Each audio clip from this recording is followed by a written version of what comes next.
Hey friends, on today's quick Google Sheets tutorial video, I'm going to show you how to find the average for specific numbers and have it show up in a single cell. Let's get into it.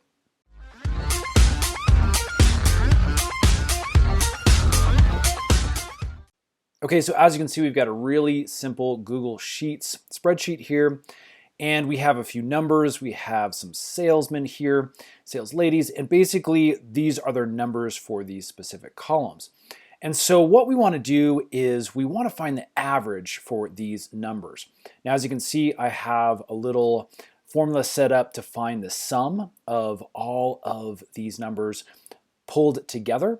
But again, now we want to find the average of these numbers. So let's come over here. Let's actually add average in here over on this column. And then we're going to come over here, and I want the average to show up for this month since they are different numbers. So to enter that formula, what we're going to do is we're going to select the cell, and then we're going to hit the equal key. And that is going to bring up some formulas for us. As you can see, it's already taken a previous formula that we entered in here. But if this doesn't pop up, what you can do is type in the word average. And as you can see, our formulas start populating. What we want is this specific one right here. And again, it is intuitive. It's going to auto-populate based off of what you think you want to average. So I'm going to go ahead and click on this formula.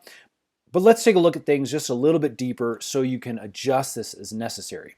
So again, the formula is the equal symbol. It's going to be the word average. And then you're going to put a parentheses around the specific cells that you want to be averaged. Again, in our case, we want C2, column C, row 2, through, again, that's that colon symbol right there, C6, which is going to be the last one down here.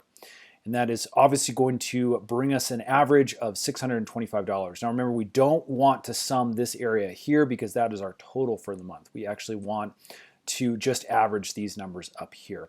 Again, if you want to do multiple cells, you can actually go through and delete this, and then we can just select a few of the cells that we want. So let's say we want B2, and then I can do comma. Let's come down here. Let's do this one. Let's come up here. Again, I'm putting commas in between these ones and that one right there. And then as you can see, we have the parentheses on the left-hand side. Let's hit enter. And as you can see, we now have an average of all of these specific cells. So that's how you'd pick individual ones if you wanted to pick and choose the numbers that you wanted to average. All right, friends, that again is super simple, really basic. You can get really in depth with these kind of averaging tools, but that's the basic formula. If this has helped, hit that thumbs up button and subscribe because we're going to be making a bunch more of these Google Sheet tutorial videos. Those will be out soon. All right, friends, we'll see you again on the next one.